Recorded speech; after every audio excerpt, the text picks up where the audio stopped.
بسم اللہ الرحمن الرحیم۔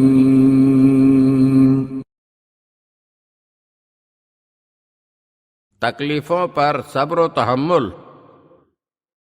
عباسی خلیفہ منصور دوانیقی نے اپنے عہد حکومت میں بہت سے حسنی سادات کو گرفتار کر کے تنگ و تاریک قید خانوں میں ڈال دیا تھا۔ ان قیدیوں میں امام حسن مجتبیٰ علیہ السلام کے فرزند ارجمند علی ابن الحسن المثلث بھی شامل تھے۔ ان کے زہد و تقوی کی وجہ سے انہیں علی خیر اور علی عابد کہا جاتا تھا۔ آپ اپنے دور میں عبادت اور ذکر الہی میں اپنی مثال آپ تھے۔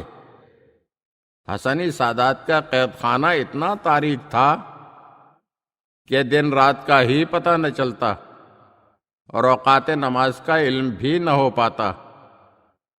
سید علی عابد نے قرآن مجید پڑھنے کے اوقات اس طرح سے ترتیب دیے تھے کہ ان کی وجہ سے باقی قیدیوں کو اوقات نماز کا علم ہو جاتا تھا۔ ایک مرتبہ ان کے بھتیجے سید عبداللہ ابن حسن مثنیٰ نے ان سے اپنی قید و بند کی شکایت کرتے ہوئے کہا، چچا جان، اس تنگ و تاریک قید خانے کو آپ دیکھ رہے ہیں اور توقوں کا بوجھ اس کے علاوہ ہے۔ آپ اللہ سے دعا کریں کہ وہ ہمیں اس مصیبت سے نجات دلا دے۔ سید علی عابد نے کہا، چچا کی جان، اللہ نے جنت میں ہمارے لیے ایک خاص درجہ مقرر کیا ہے اور ہم ان آزمائشوں پر صبر کیے بغیر اس درجے کو حاصل نہیں کر سکتے۔ اور منصور کے لیے بھی اللہ نے دوزخ میں ایک سخت ترین عذاب کا مقام بنایا ہے، اور وہ دوزخ کے اس مقام پر تبھی پہنچ سکتا ہے جب وہ ہمیں اس طرح کی تکلیفیں پہنچاتا رہے۔ اگر آپ نے ان مصائب و آلام کو برداشت کر لیا تو آپ کے آرام کا وقت تو آیا ہی چاہتا ہے، کیونکہ ہماری موت کا وقت قریب آ چکا ہے۔ اور اگر آپ اس قید خانے سے نجات چاہتے ہیں تو میں دعا مانگتا ہوں جس کے بعد آپ رہا ہو جائیں گے، لیکن یاد رکھیں کہ منصور دوزخ کے اس سخت ترین عذاب سے بچ جائے گا۔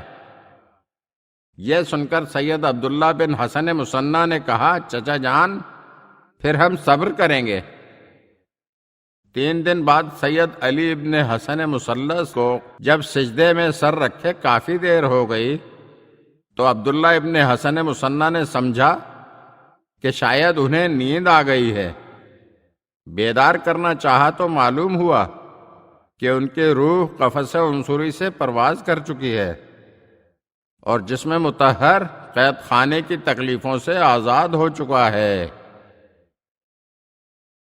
اگر آپ ہمارے چینل کی نئی ویڈیوز دیکھنا چاہتے ہیں تو ہمارے چینل کو سبسکرائب کریں اور گھنٹی کے بٹن کو دبائیے تاکہ ہر آنے والی ویڈیو آپ کو جلد موصول ہو سکے۔ اور ہاں، لائک اور شیئر ضرور کیجیے اور اپنے قیمتی کمنٹ سے ہمیں آگاہ کیجیے۔ شکریہ۔